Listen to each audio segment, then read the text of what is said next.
Bismillahirrahmanirrahim. Alhamdulillahirabbil alamin wassalatu wassalamu ala asyrafil anbiya'i wal mursalin wa ala alihi washabbihi ajma'in. Rabbi israh li sadri wa yassir li amri wahlul 'uqdatam min lisani yafqahu qawli. Assalamualaikum warahmatullahi taala wabarakatuh. Yang berbahagia sahabat saya Ustaz Arif Alwi, rakan karib. Dah lama berpisah. Kita semakin tinggi, dia semakin panjang, semakin melebar. Tuan Imam, Tuan Pengurusi Masjid, para jemaah, tuan-tuan dan perempuan yang dirahmati Allah sekalian. Tadi Ustaz Arif menyebutkan saya buka sekolah di PD. Tapi sebenarnya saya orang sini. Saya orang Kampung Kota Matang Pasir. Dan sebenarnya hari ini saya nak membawa kepada tuan-tuan satu kuliah yang saya dah bawa ke muatan tempat, iaitu kuliah kefahaman Al-Quran. Satu usaha yang saya dan rakan-rakan lain usahakan untuk membawa Al-Quran ini kepada masyarakat yang tidak belajar bahasa Arab, yang tidak belajar khusus dalam bidang agama, tapi mereka berminat untuk memahami 30 juzuk Al-Quran. Dan sebenarnya saya baru pulang saya daripada Kemaman dalam satu kembaran yang cukup lama jugalah, dalam masa 5 hari, 4 hari dengan 12 kuliah, membawa kuliah kefahaman Quran kepada orang Kemaman. Dan alhamdulillah sambutan sangat luar biasa. Dan sebelum ini juga saya bawa ke Johor Bahru beberapa kali. Yang terakhir kita bawa dan mereka minta lagi untuk kuliah seperti ini. Dan mungkin bulan 4 saya terpaksa ke sana pula, tetapi dengan buku yang baru. Jadi ini menunjukkan kepada kita sebenarnya orang awam mereka mahu memahami Al-Quran, tetapi tak tahu bagaimana nak faham. Al-Quran datangkan dalam bahasa Arab, kita baca setiap hari. Tetapi kita bercakap bahasa Melayu, berarti kita tak faham apa yang kita baca. Paling aneh ialah dalam bidang penerbitan, kita tidak ada tafsir Al-Quran yang dihasilkan oleh orang Melayu Malaysia kita. 30 juzuk khas, yang moden ini. Yang lama ke lain, ini yang moden. Sedangkan kita lihat orang Indonesia boleh sangat berbangga dengan Hamka. Dia menulis Tafsir Al-Azhar, satu kitab tafsir yang sangat luar biasa kerana ia berkaitan dengan Nusantara, berkaitan dengan kedudukan dekat dengan kita, yang tidak ada dalam tafsir-tafsir yang ditulis oleh orang Arab. Mereka bangga dengan Hamka. Demikian juga Singapura, negara yang cukup kecil, orang Islam tak ramai, mereka boleh bangga juga tuan-tuan. Mereka ada kitab tafsir 30 juzuk ditulis oleh orang Melayu Singapura, namanya Amrul Athir. Kitab tafsir Amrul Athir 30 juzuk. Dan di Malaysia kita tidak ada. Sedangkan tuan-tuan di negara Arab, Mesir dan sebagainya, mereka orang Arab, mereka bercakap Arab, maknanya baca Al-Quran tak banyak sedikit mereka faham. Tetapi setiap tahun mereka menghasilkan tafsir Al-Quran dalam bahasa Arab. Berarti orang Arab pun perlukan tafsir untuk memahami Al-Quran. Kenapa orang kita yang tak faham bahasa Arab tiba-tiba tidak ada kitab tafsir? Lebih malang, kitab tafsir yang diterjemah ke dalam bahasa Melayu atau dibawa daripada Indonesia sukar untuk dijual. Itu pandangannya. Sebab saya bidang penerbitan, saya penulis, dan ini buku saya yang ke-67 ataupun 66, wallahu alam, saya tak ingat. Dan dalam penerbitan itulah keadaannya. Orang Malaysia tidak mahu membaca tafsir Al-Quran. Dan saya memikirkan perkara yang cukup lama. Apakah orang awam kita tidak mahu membaca Al-Quran, tidak mahu memahami Al-Quran? Sedangkan orang Melayu membaca Al-Quran setiap hari, melakukan Al-Quran. Kita belajar tajwid Al-Quran ini daripada kita muda sampai kita berusia. Tak habis-habis mat adik li sukun, tak habis-habis dengan mat asli dan sebagainya. Bila nak faham Quran? Dan kalaulah kita mahu memahami bahasa Arab dahulu, baru nak faham Al-Quran, insya-Allah. Sama ada cikgu kita mati dulu atau kita jalan dulu. Kenapa? Kerana belajar bahasa Arab sukar. Saya mengajar bahasa Arab di sekolah saya. Anak-anak yang muda itu pun merasa berat. Bagaimana kalau orang awam yang lebih dewasa, yang masa tidak ada? Tentu sukar. Maka kerana itulah saya cuba melahirkan apa yang saya sebut sebagai kefahaman Al-Quran. Ini buku yang pertama saya hasilkan, mengandungi 4 surah sahaja. Tetapi saya berhasrat untuk meneruskan penerbitan ini. Mungkin 15 tahun akan datang, akan habis 30 juzuk Al-Quran. Kitab yang cukup ringkas, yang saya baca banyak, dan tafsir-tafsir dalam bahasa Arab dan bahasa Indonesia dan sebagainya, saya rumuskan dengan bahasa yang mudah supaya orang awam boleh baca buku ini dengan mudah dan boleh faham. Buku ini tuan-tuan kena beli lepas ini. Dan tuan-tuan kena baca dalam masa 3 hari, tak boleh lebih. Kenapa tak boleh lebih? Kerana saya tulis buku ini dalam masa 3 hari, termasuk layout. Layout saya buat sendiri, bergambar seperti ini. Mana ada tafsir bergambar kan? Susah nak dapat.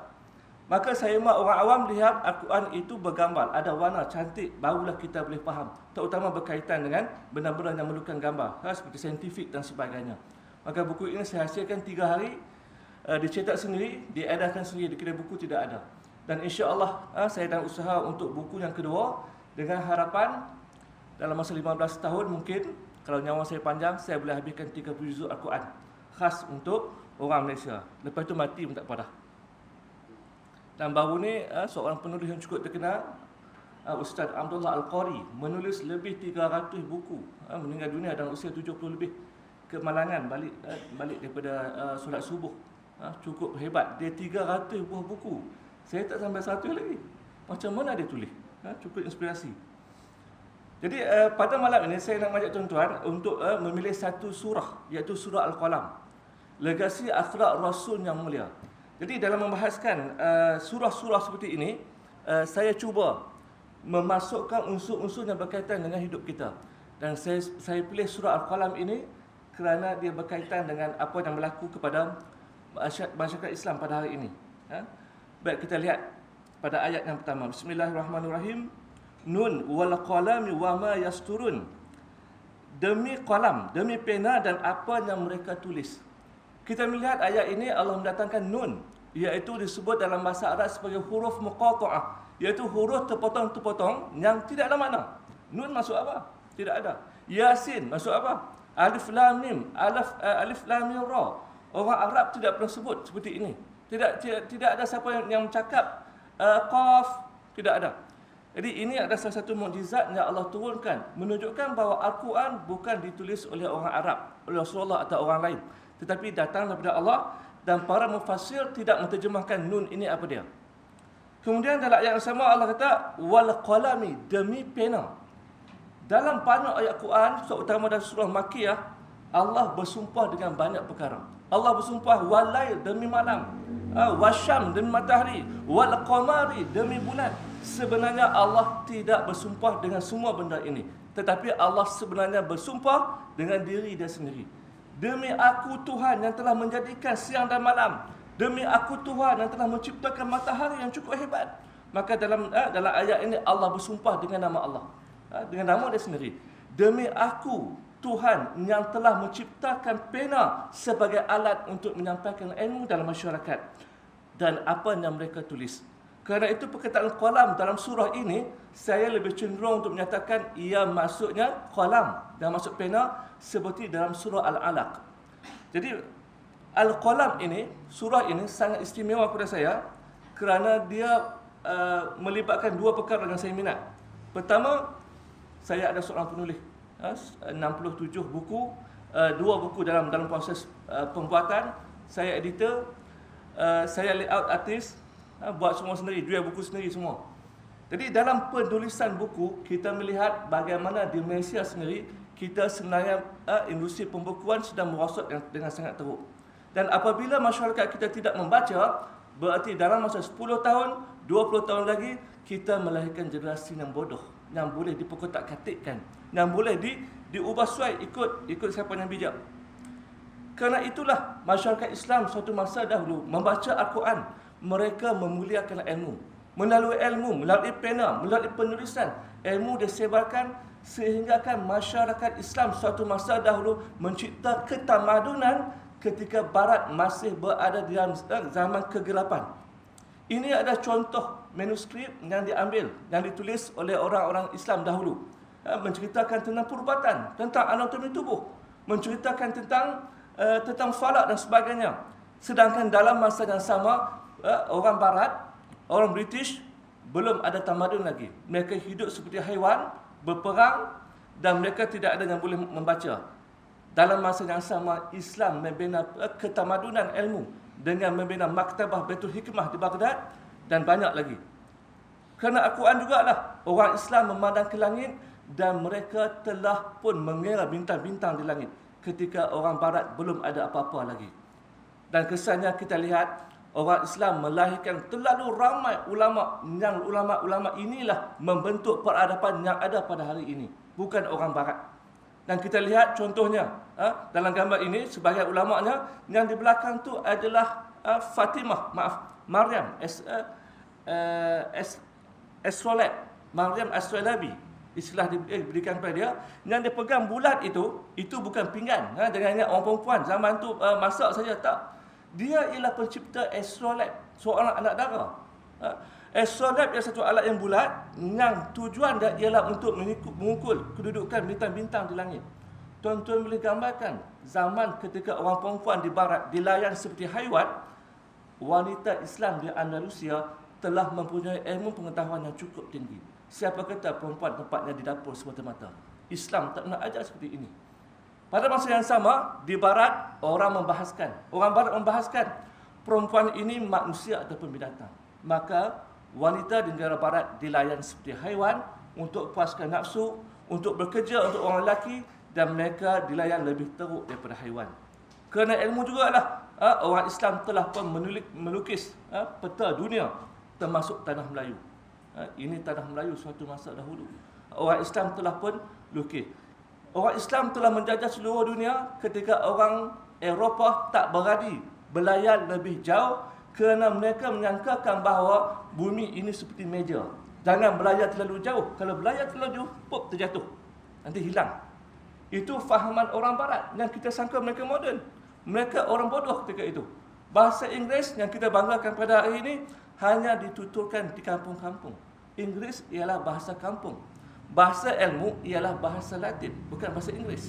Hari ini kita belajar matematik dan sains dalam bahasa Inggeris. Kononnya untuk boleh sains dan matematik mesti cakap Inggeris. Dan kita lihat ulama Islam membentuk keilmuan yang cukup luar biasa, dan semua inilah yang akhirnya membentuk dunia pada hari ini. Ini Andalusia. Kita lihat sebahagian Andalusia ataupun Spanyol pada hari ini masih menggunakan nama-nama Arab. Kerana asalnya Arab, 500 tahun Empire Andalusia musnah begitu sahaja. Isabel menaluki Andalusia dan dia bersumpah selagi ada orang Islam di Spanyol ini, di Andalusia ini, dia tidak akan mandi. Itu dia lagu Isabella kita duduk nyanyi dulu kan waktu muda. Ustaz Adib mesti ingat. Dia boleh nyanyi kali. Kan Isabella. Itulah Isabella, pembunuh orang Islam Andalusia.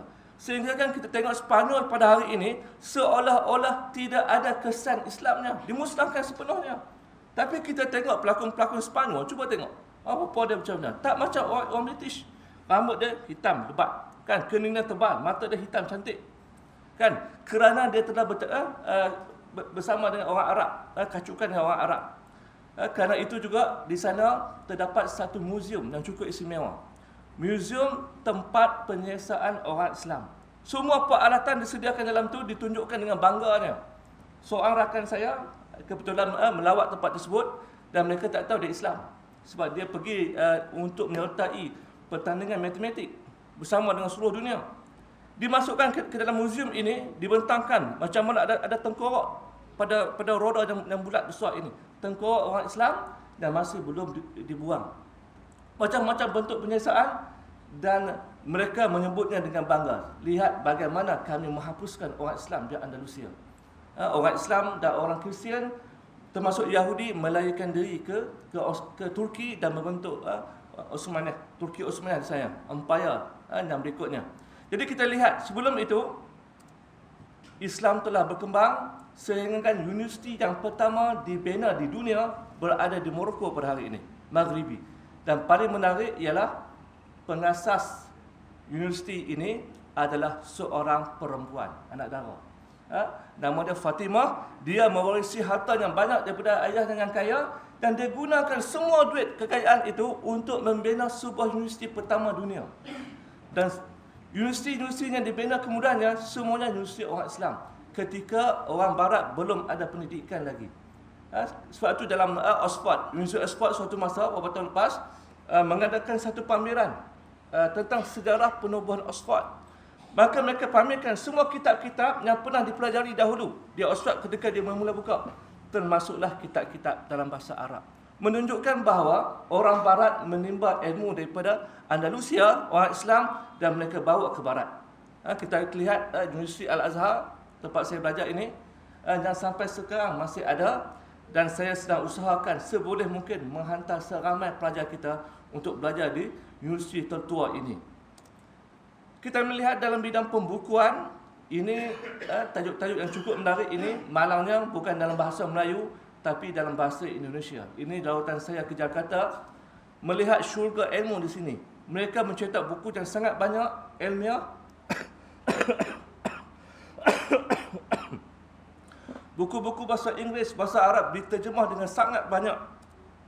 Mempunyai bilangan kamus yang cukup luar biasa. Di Malaysia ini tidak ada. Saya pergi ke sini dan inilah syurga bagi saya. Tapi malang, di Malaysia ketika ini, apa yang berlaku ialah buku-buku terpaksa dilelong, tuan-tuan. Saya dulu bekerja dengan Telaga Biru, saya bekerja dengan PTS sebagai pengurus, saya bekerja dengan PSN, dan saya ada syarikat sendiri. Kita berada dalam bidang ini cukup lama. Hari ini buku-buku yang suatu masa dahulu PTS boleh mengeluarkan sebulan 30 buku baru. Hari ini nak mengeluarkan sebulan 3 buku pun terketa-keta, takut tak laku. Kenapa? Kerana jualan buku di Malaysia merudum dalam masa 5-6 tahun ini. Berarti bila merudum, penerbit tak berani mencetak buku dan penulis pun tidak lagi menulis buku baru. Berarti kita tidak ada buku baru yang baik, menyebabkan 10 tahun, 20 tahun lagi kita melahirkan masyarakat yang tidak mahu membaca, atau lebih tepat masyarakat yang bodoh. Ini yang kita lahirkan. Ini besarnya buku. Sebab itu dalam surah Al-Qalam ini memberatkan tentang pentingnya ilmu pengetahuan dalam Islam. Dan kita lihat kesan-kesan bagaimana orang barat yang menimba ilmu daripada orang Islam, mereka masih kekalkan ciri-ciri yang utama. Apa dia? Ini seorang pelajar Inggeris, seorang paderi, belajar di Andalusia, dia balik, dia masih memakai serban. Begitu juga dengan ulama hebat ini, orang Inggeris, bukan Islam, tetapi dia memakai serban sehingga hari ini. Kerana pemakaian serban ketika itu bukan untuk ke masjid hari Jumaat. Pakai serban, orang yang pakai serban ialah orang yang mengajar sains dan matematik dalam makmal. Sebab itu pakai serban adalah satu kemuliaan ketika itu. Dan serban dan jubah sampai hari ini kita lihat masih digunakan ketika pelajar selesai belajar. Kita melihat satu khazanah yang cukup hebat dihasilkan oleh orang Islam. Al-Manazir, kitab yang ditulis oleh Al-Hasan Ibn Haytham. Orang pertama yang menemui bagaimana manusia melihat. Dulu orang percaya bahawa kita melihat dengan mata kita keluar cahaya. Ibn Haytham yang membuktikan bahawa sebenarnya cahaya yang masuk ke mata kita. Cahaya ini, lampu ini kena pada pakaian saya, melantun masuk dalam mata tuan-tuan. Tuan-tuan boleh nampak baju saya warna apa. Dia yang mula mengasaskan bagaimana kita melihat dan kemudian mengasaskan cermin mata yang kita pakai pada hari ini. Dia mengasaskan kamera yang diperolehinya ilham ini ketika dalam penjara. Dia adalah dekan di Universiti Al-Azhar yang mengajar ketika itu bab fizik. Universiti Al-Azhar mengajar fizik, kimia, matematik dan sebagainya. Maka dia menghasilkan kamera yang pertama, teropong dan sebagainya. Ini ilmu yang dibentuk oleh orang Islam melalui Al-Quran. Maknanya mereka tidak baca Al-Quran begitu saja. Mereka mengambil iktibar. Itu orang Islam di Andalusia dan sebagainya. Bagaimana dengan di Malaysia? Ini ialah tempat yang saya melawat di Fatani ataupun Thailand. Tapi sebenarnya Fatani, kerajaan Islam Fatani. Ini ialah satu tempat sedang dibina sebuah muzium manuskrip Islam, dibiayai sepenuhnya oleh Turki. Kenapa? Kerana Turki menemui banyak manuskrip yang ditulis oleh orang Melayu yang cukup bernilai, yang orang kita kadang-kadang bakar begitu saja. Kenapa? Tok Wan meninggal dah, dia tak tahu kitab tu kitab apa. Dia bakar. Sedangkan nilai untuk kitab-kitab ini sangat luar biasa. Orang Barat mengejar kitab-kitab ini, dan Alhamdulillah Turki bina sebuah muzium dan mereka mengumpulkan manuskrip-manuskrip ditulis oleh orang Melayu. Tuan-tuan boleh lihat teknologi yang dibina oleh orang Melayu. Cuba lihat kertasnya, berusia ratusan tahun, masih elok. Tengok dakwatnya yang berwarna, tidak ada yang rosak. Menunjukkan orang Melayu Fatani telah mempunyai teknologi untuk membuat kertas dengan kualiti yang lebih baik daripada Eropah. Mereka kaji kertas ini. Tidak ada pokoknya di tempat lain, melainkan di Fatani sahaja.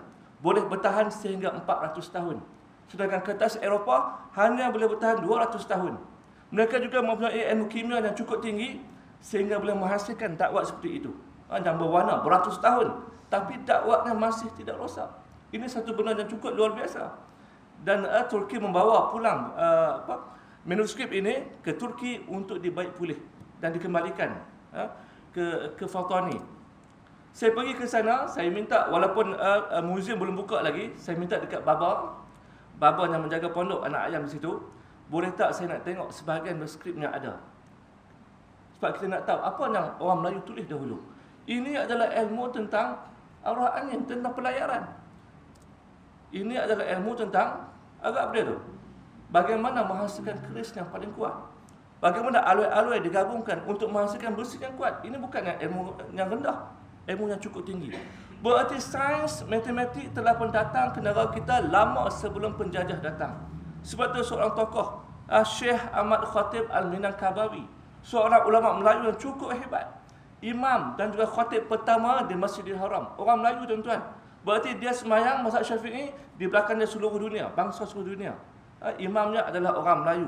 Punya hebat. Orang Melayu ini sampai ke orang Melayu sendiri tak kenal siapa dia. Siapa pernah dengar Syekh Ahmad Khatib Al-Minangkabawi? Orang Minangkabau. Saya pergi cari dia. Bukan cari dia meninggal. Cari jejak dia, keturunan dia, tempat lahir dia di mana. Dan kami temui manuskrip yang cukup banyak yang diberikan oleh keturunan dia. Ini manuskrip ditulis dalam bab matematik, alamul hisab. Yang manuskrip ini dirampas oleh Belanda. Kami dapat balik. Ditunjukkan. Rakan saya seorang pensyarah matematik UPM buat kajian. Buku ini ada dua versi. Ada versi dalam tulisan Jawi dan ada versi dalam bahasa Arab. Dia kaji, dia kata apa yang terkandung dalam kitab ini adalah sama tarafnya dengan silibus universiti yang ada pada hari ini. Dan kitab ini diajarkan di Masjidil Haram. Berarti matematik, falak dan sebagainya telah diajarkan di pondok-pondok sebelum penjajah datang lagi.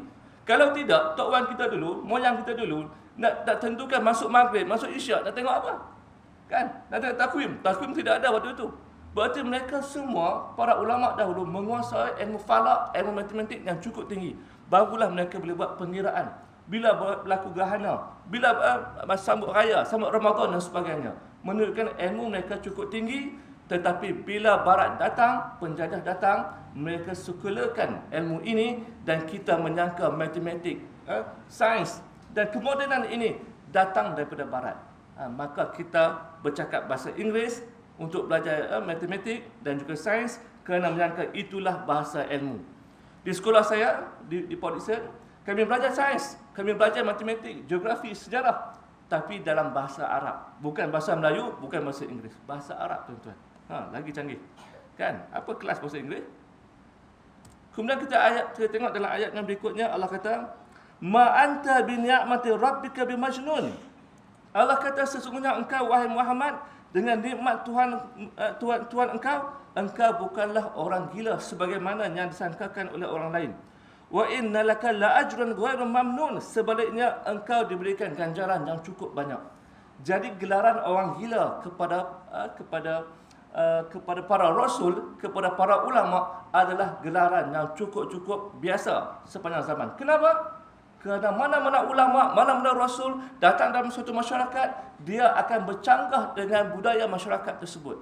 Nabi Syuaib AS diutuskan kepada Madian, yang mereka ketika itu mengamalkan penipuan dalam perniagaan, melakukan riba, melakukan rasuah dan sebagainya, melakukan penipuan pembangkang dan sebagainya.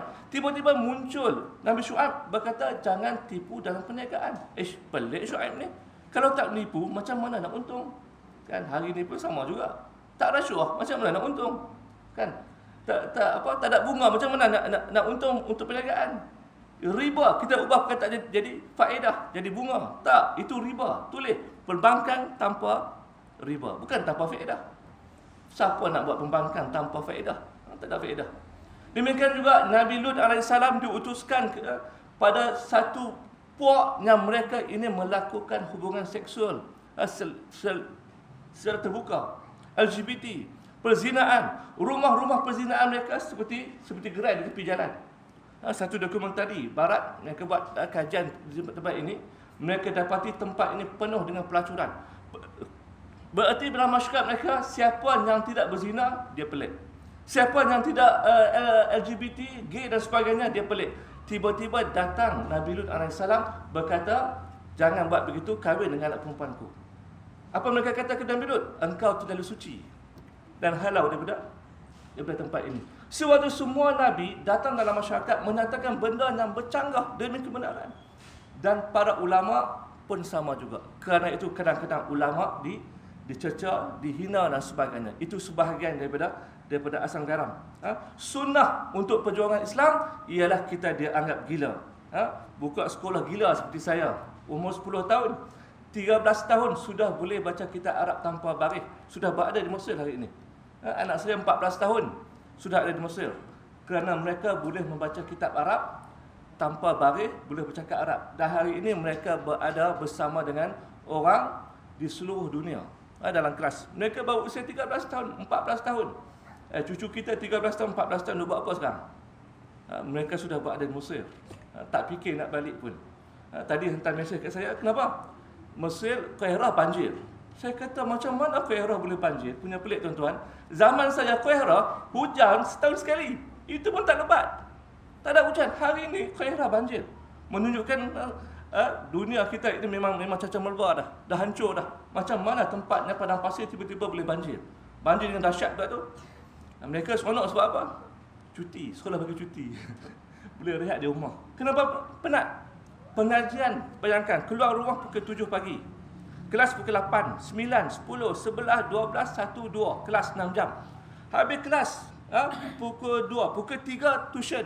Pukul 3, 4, 5, 6, 7, 8. 5 jam tuition. Pukul 9 baru balik rumah. Usia baru 13, 14, 15 tahun. Ini pelajar kita yang kita hantar ke Mesir. Bukan main-main. Dan mereka relax saja. Kenapa? Sebab di sekolah kita dah belajar sehari 10 jam atau 12 jam. Jadi pergi sana relax. Penat tapi mereka boleh hadapi. Dan inilah yang kita masukkan, yang dimasukkan dalam ayat ini ialah Islamofobia. Orang bukan Islam ataupun orang Islam yang liberal mau beranggapan bahawa Islam, orang yang bawa Islam sebagai mereka yang pengganas dan sebagainya. Pelik tuan-tuan. Seluruh dunia orang Islam ditindas, dibunuh di India, di China. Tiba-tiba kita yang pengganas. Cukup tak logik. Malah Islamofobia kita terpaksa hadapi di negara kita sendiri. Apa sahaja yang Islam suruh, mereka tak mahu buat. Dan apa sahaja yang Islam kata jangan buat, mereka suruh buat. Jangan halang LGBT. Tutup sekolah-sekolah agama, tutup institusi agama dan sebagainya. Dan mereka menghalalkan apa yang haram. Apa logik dia? Orang Jepun minum arak pun boleh maju. Yang dia tak fikir, yang maju tu orang Jepun yang tak minum arak. Yang minum arak tak maju pun. Kalau nak tiru orang Jepun pun, tiru sebab mereka rajin bekerja. Kenapa tiru time mereka minum arak? Kempen supaya ubah solat Jumaat dari Sabtu. Kenapa? Ganggu orang bekerja. Sampai ke tahap itu. Dan mereka beranggapan Islam sebagai satu penyakit. Kenapa? Allah bagi tahu awal-awal lagi surah As-Saff. Yuridu an liyudfi'u nurallah biafwahihim. Mereka cuba memadamkan cahaya Allah dengan mulut-mulut mereka. Wallahu mutimmu nurihi walau karihal kafirun. Dan Allah menyempurnakan cahayanya walaupun dibenci oleh semua orang kafir. Kemudian dalam ayat berikutnya, wa innaka la'ala khuluqin azim. Dan sesungguhnya engkau wahai Muhammad mempunyai akhlak yang paling agung. Dan inilah intipati dalam Islam. Orang bukan Islam, jiran kita yang Cina, yang Buddha, yang Hindu dan sebagainya, mereka tak baca Quran, kan? Kita baca Quran pun tak faham, apatah lagi mereka. Tapi mereka melihat kita sebagai orang Islam. Berarti yang membawa Islam adalah diri kita sendiri. Kerana itulah Nabi Muhammad SAW dibawakan dengan akhlak yang paling mulia. Tuan-tuan boleh bayangkan Nabi Muhammad dan para sahabat dihina, ditekan, diseksa, dibunuh di Mekah. Dan suatu masa ketika baginda Rasulullah berpindah ke Madinah, membentuk sebuah kerajaan Islam Madinah yang pertama, dan baginda Rasulullah sebagai Perdana Menteri atau Presidennya mempunyai kuasa ketenteraan yang kuat. Dia balik kembali ke Mekah, bertemu dengan semua orang Mekah, orang Quraisy yang pernah menyeksa orang Islam. Agak-agak apa nak buat? Kalau kita lah, kan, orang yang pernah buat dajjal kat kita, tu dia bahasa perhati, boleh cakap bahasa utara. Kalau tidak pergi ke Johor, nak kontrol cakap. Habis kita usah orang utara. Itulah orang utara juga, mana boleh nak lari, Duk makan kari hari-hari. Kan? Cakap utara juga, tak kira. Ustaz Azhar Idrus pun boleh. Cakap bahasa dia, kita pun boleh. Di hadapan dia sekarang orang Quraisy yang telah buat kezaliman kepada dia. Apa Nabi Muhammad nak buat? Dia kata, ya ma'syar Quraisy, wahai sekalian orang Quraisy, ma taruna anni fa'ilun bikum. Agak-agak kan, aku nak buat apa kepada kamu?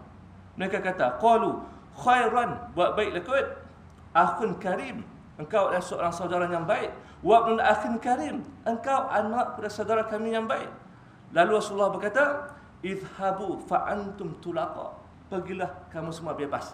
Tanpa ada balas dendam. Inilah akhlak baginda Rasulullah yang diwarisi oleh semua para sahabat sampailah ke hari ini, menjadikan Islam sebagai satu agama ataupun umat yang paling berakhlak.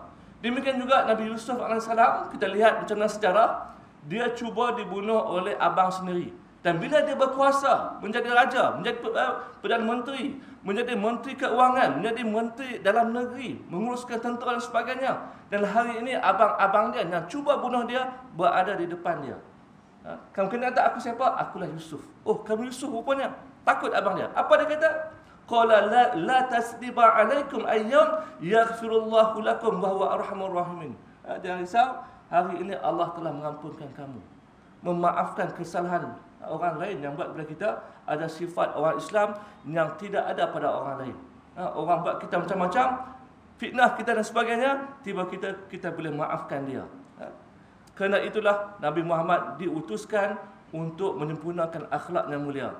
Dan kerana akhlak inilah orang bukan Islam serena dengan Islam. Sebagaimana yang dikatakan oleh mu'arikh Fransi, seorang pakar sejarah Perancis, Christopher Labun. Dia kata, wa idza ma qisas qimatur rijal bi jalil a'malihim kana Muhammadun min a'zam man arifahu tarikh. Dia kata kalau dinilai tentang kemuliaan seorang manusia itu dengan apa yang telah dilakukannya, akhlaknya, dia kata Nabi Muhammad adalah manusia paling agung yang pernah diketahui oleh sejarah. Wa akhadha ba'd ulama al-gharb yansifuna Muhammadan ma anta asul ad-dini a'ma basair mu'arrikhina katsirin an i'tidaf bi fadli. Sebaliknya sebahagian ulama barat, mereka ini dibutakan dengan ta'assub, dengan bias kepada Nabi Muhammad, sebab itu mereka tak iktiraf kelebihannya. Kita nak azan dulu ke apa? Kata. Yang nak main azan. Apa sebab api? Tak ada ya? Kemudian seorang sastrawan Inggeris, Bernard Shaw, dia kata apa? Lamma qara'tu dina Muhammadin asastu annahu dinun azimun. Apabila aku mengkaji tentang agama Muhammad ini, saya merasakan bahawa inilah agama yang paling agung. Wa a'taqidu anna al-hadza dinun azim sayusawidu 'alama zati yawmin qaribin maqbal izama wajida al-fursa li intisarih.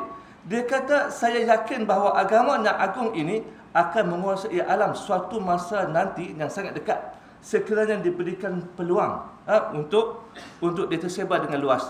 Dan kerana itulah Michael Hart, seorang penulis yang mengkaji tokoh dalam sejarah dunia, meletakkan Nabi Muhammad sebagai tokoh yang paling berpengaruh kepada dunia pada hari ini.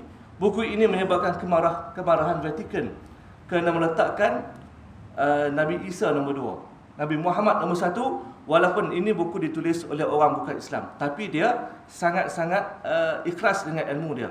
Kerana akhlak adalah Islam tersebar ke seluruh dunia sampai ke tanah Melayu, dan sampai ke hari ini. Dan hari ini kita lihat ketika negara-negara Islam dimusnahkan, Syria dimusnahkan, Libya dimusnahkan, Iraq dimusnahkan. Orang barat dimusnahkan negara Islam, tetapi Islam tetap bangkit. Bangkit di mana? Di negara barat sendiri. Sangat mengagumkan bagaimana orang Islam berpindah ke barat dan orang Islam dilihat sebagai satu komuniti yang sangat-sangat mulia dan sangat dihargai. Satu artikel ditulis dalam bahasa Inggeris, seorang wartawan Jerman. Dia catatkan kedatangan orang Islam ke Jerman adalah satu kelebihan yang cukup besar. Kenapa? Kerana pendatang daripada Syria ini, daripada negara Islam ini, datang dalam keadaan mereka ialah pakar dalam bidang masing-masing. Mereka ada pensyarah, engineer, doktor dan sebagainya. Mereka datang ke Jerman seperti seolah-olah Jerman mendapat pakar-pakar yang cukup hebat daripada negara luar. Kemudian mereka juga melihat, dia buat kajian, bahawa anak-anak lelaki, remaja, orang lelaki di Islam di Jerman sangat-sangat dihargai dan menjadi buruan kepada anak gadis Jerman. Kenapa? Kerana lelaki Islam tidak berzina. Lelaki Islam tak minum arak, tak pukul perempuan.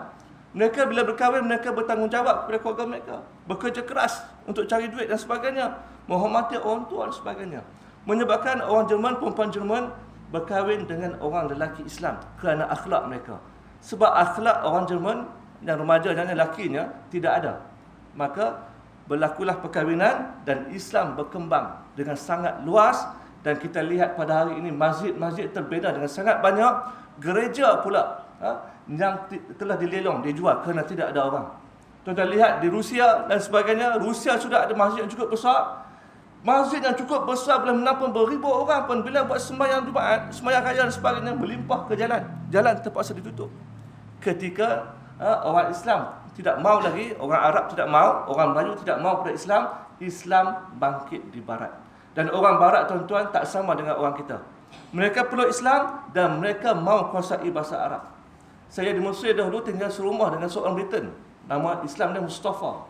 Kahwin dengan orang Melayu, Kedah. Dapat anak, apa nama? Nabila ke? Cantik, cukup cantik.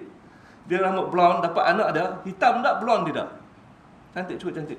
Dia ambil cuti setahun untuk pergi ke Mesir sebab nak faham bahasa Arab. Sebab dia kata kalau dia tak faham bahasa Arab, dia tak boleh faham Quran, dia tak boleh faham hadis. Dia boleh belajar.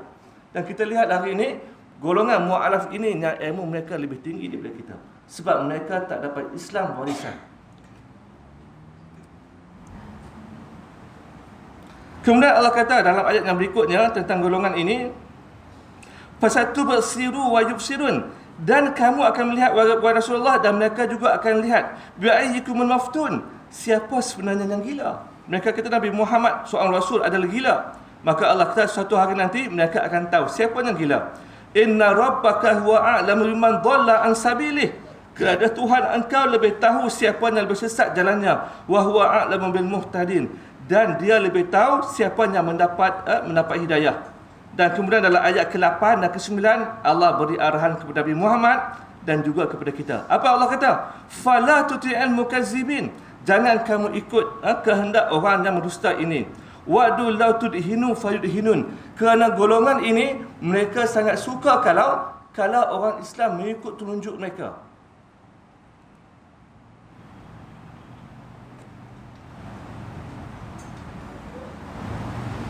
Maka Allah kata lagi dalam ayat 10, wala tuti' kulla halafin mahin. Allah gambarkan sifat orang kafir ini sebagai golongan yang bersumpah tetapi mereka mendustai sumpah mereka. Hamazim masya'in binamim. Orang yang suka mencaci dan suka menyebarkan fitnah dalam golongan masyarakat. Mana'in lil khair. Ini sifat-sifat orang kafir yang Allah senarkan elok-elok. Apa dia? Mana'in lil khair. Mereka tak mau buat baik dan mereka tak suka orang buat baik. Mu'tadin asim, pendosa yang sangat banyak dosa mereka. Utulim ba'da dzalika zanim. Mereka ini istilah bahasa Al-Quran apa dia kata? Bangsa yang sampai ke tahap seolah anak haram, Allah kata. Seolah tak nak bapa, punya biadab.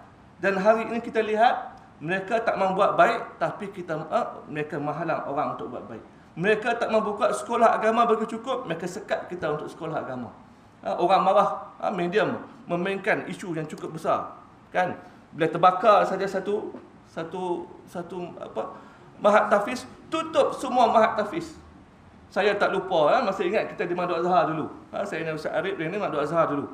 Keluar berita seperti ini. Terbakar pondok Pak Ya dulu. Saya masih pelajar dulu. Saya membaca dan berita harian utusan bagaimana kecaman diberikan kepada sekolah-sekolah agama. Tutup semua sekolah agama. Dan benda yang sama dilakukan pada hari ini. Suruh tutup sebab satu terbakar. Kalau itulah logiknya, satu sekolah agama terbakar, tutup semua sekolah tahfiz, sekolah pondok, baik kita gunakan logik yang sama. Kalau hospital terbakar seperti ini, kenapa tak tutup semua hospital? Ini Kolej Zakba di UPM pernah terbakar, kenapa tak tutup? Universiti pun terbakar juga. Ini di mana ni? UM kah? Terbakar. Kenapa tak tutup? Di Terengganu, minta maaf. UIA pernah terbakar. Kenapa tak tutup? Kalau itulah alasannya. Tapi ini yang Allah sebutkan. Mereka tak mau kebaikan dan mereka tak suka orang buat kebaikan. Maka dalam media ini disiarkan sepenuhnya. Bila berita tak baik tentang sekolah agama, disiarkan dengan sangat banyak. Sedangkan benda yang sama berlaku di mana sahaja. Kes buli, kekejeraan, kecuaian, mana yang tidak berlaku? Semua berlaku. Di rumah pun kita boleh cedera juga. Kalau betul lah kes ini macam mana? Kalau ada satu kes buli di Mahat Tafiz misalnya, seperti yang berlaku baru-baru ini, tutup sekolah agama, ini tak selesai lagi kes ini. Kes buli berlaku di mana saja, itu hakikatnya. Tapi media diarahkan jangan siarkan apa yang berlaku di sekolah biasa. Siapa kata? Kawan-kawan media sendiri. Kami laporkan ustaz, tapi pengarang tak mau. Sebab kita mau laporkan, mesti laporkan tentang agama, berkaitan dengan agama. Sedangkan di sekolah biasa, kita lihat gangsterisme itu biasa saja. Sampai ke tahap tuan-tuan, punyalah masyarakat awam ini merasa sekolah tahfiz ini jahat. Sampai ke tahap suatu masa, pelajar saya pernah jatuh katil. Jatuh di belakang, jadi kepala tertempat ke lantai. Saya segera bawa ke hospital sebab ayah dia lambat nak sampai. Saya dan isteri bawa ke hospital Putrajaya.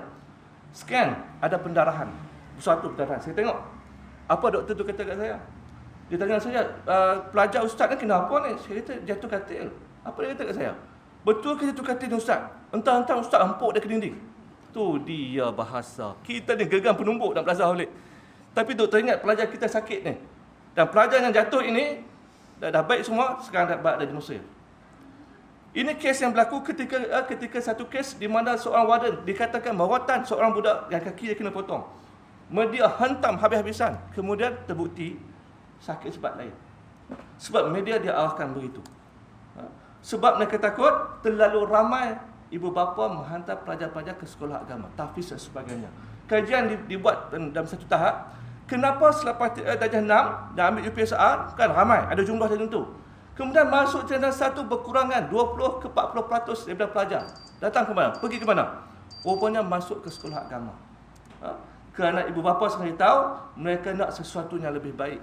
Di sekolah saya yang paling menarik ialah yang hantar anak ke sekolah agama adalah guru yang mengajar di sekolah biasa. Mereka mengajar orang lain tapi anak sendiri mereka tak letakkan sini. Sebab pendidikan, agama dan sebagainya itu lebih utama walaupun kita sangat naif kerana kes-kes seperti ini. Kerana dalam sistem pendidikan sekolah, akhlak tidak ada, agama tidak ada, walaupun ada hanya sedikit. Itu nama dia sekolah. Sekolah bukan bererti agama tidak ada. Subjek agama ada. Kan? Saya pun SPM dulu tuan-tuan. Masuk sampai tingkatan 6. Sampai tingkatan 6 rendah di sekolah Kebelah Batih tuan-tuan. Baca Al-Quran tak erti. Tuan-tuan boleh bayangkan. Jadi kalau saya marah dengan sistem yang ada, saya ada hak. 11 tahun di sistem sekolah ini tak boleh baca Quran. Itu pun mujur lagi. Sahabat yang lain mengucap tak erti. Punya hebat. Sebab inilah sistem sekolah yang dibawa dalam masyarakat kita. Inilah penjajahan yang ditinggalkan kepada kita dan kita tak boleh hapuskan sumpahan berhala ini sampai ke hari ini. Dan kita pisahkan agama dengan kehidupan hari ini. Ada pelajar agama dalam subjek SPM? Ada. Satu subjek agama, tuan-tuan bayangkan. Satu subjek agama, dalam dia ada apa? Fiqh. Fiqh ada berapa bab dalam fiqh? Kan? Tafsir, hadis, apa lagi? Akidah. Semua masuk dalam satu subjek. Agaknya apa yang boleh diajarkan sangat? Sekadar untuk lulus Maisah semata-mata. Dan akhirnya, sekolah-sekolah menjadi satu kelang untuk melahirkan pekerja semata-mata. Universiti pun sama. Dan ini dilihat oleh masyarakat barat, kesan pendidikan tanpa ada roh, tanpa ada agama. Dan mereka menulis buku seperti ini. Excellent without a soul. Cemerlang dalam akademik, tetapi mereka menjadi pekerja suatu hari nanti yang berbohong, yang menipu dan sebagainya. Mereka melihat pendidikan sekolah tidak lagi mampu melahirkan masyarakat yang baik. Khotbah tak dibenarkan dalam satu keadaan. Di sekolah saya, macam ni keadaan dia. Guru, ibu bapa bawa rotan untuk diberikan kepada saya. Suatu kata-kata hikmah daripada seorang ulama, dia kata la tahzan ala sibyan in duribu. Jangan rasa sedih kalau budak-budak kena rotan. Kenapa? Fa dharbu yufna wa yubqa al-ilm wal adab. Kerana kesan rotan tu dekat punggung tu memang dekat birah. Dia akan hilang. Kan? Saya pun sama, rotan budak piam. Satu lagi bagi bingat dah pergi sapu. Dan kekal ialah ilmu dan adab dia. Tanpa khotan takkan boleh mengajar budak-budak. Sebab tu Nabi dalam pendidikan anak-anak dia kata gantung khotan kat dinding. Bukan suruh khotan hari, gantung supaya dia beringat. Ingat tak melupakan khotannya apa dah? Nak buat lagi tak? Nak balik lewat lagi? Tak sembahyang subuh lagi? Cuba tak khotan tengok. Nak sembahyang, sembahyanglah. Tak sembahyang sudah. Mampu tak sembahyang. Kan? Dan dia kata al-darbu yanfi'uhum wal 'ilmu yarfi'uhum. Dia kata rotan itu beri faedah kepada anak itu, dan ilmu akan mengangkat anak yang kecil ini menjadi orang yang cukup mulia. Walau lal mukhafatu mal qara'u wala katabu. Kalau bukan sebab takut, adakah budak-budak yang nak membaca ataupun menulis? Tak ada siapa yang mau belajar, kan? Kalau boleh main handset saja, itu sampai pagi, kan? Wala mukhafah kana nas kulluhum shibhu jamaat fala'in wala adab. Kalau bukan kerana getakan ketakutan, manusia ini semuanya seperti batunya keras, tidak ada ilmu dan tidak ada adab.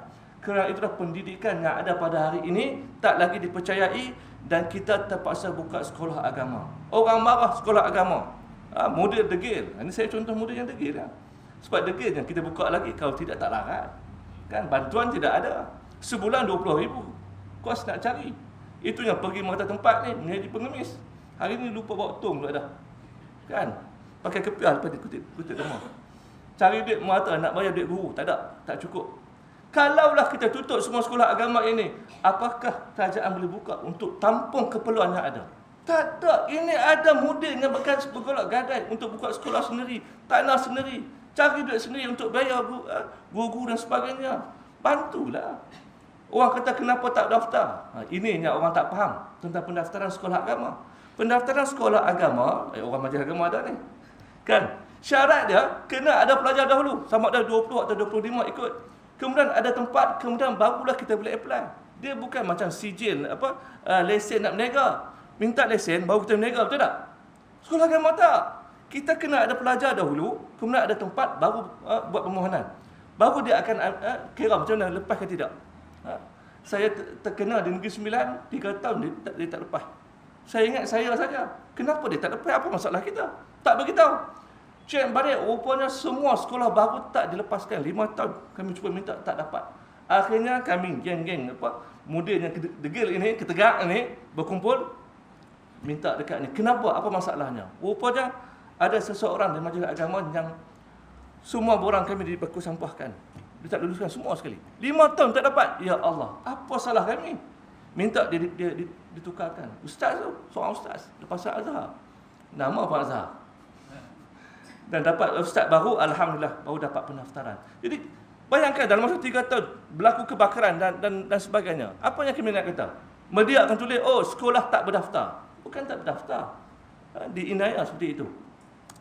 Sebab tu bila saya ada sekolah, saya menziarahi banyak sekolah lain, nak lihat sekolah orang. Ini di Fatoni, tuan-tuan. Cuba tengok pondok mereka, dia buat daripada apa? Buluh. Tapi mereka tahu, kalaulah pondok-pondok seperti ini tidak ada di Fatani, anak-anak Islam Fatani akan jahanam. Dan sekarang saya jumpa dengan rakan-rakan daripada Fatani yang anak mereka sekolah kita. Kenapa sekolah kita? Sebab sudah ada undang-undang, anak Fatani tak boleh masuk sekolah biasa lagi. Terpaksa hantar ke sekolah kita. Dan sekarang anak-anak Fatani remaja dimusnahkan. Kenapa? Dengan dadah. Dadah diberikan dengan percuma kepada kepada pemimpin orang Islam Fatani, jahanam ke dia, kemudian bila dia nak lagi kena bayar. Jadi 20% anak muda Fatani telah dihancurkan. Ini ada satu program dengan golongan ini. Geng-geng Fatani yang berada di sini.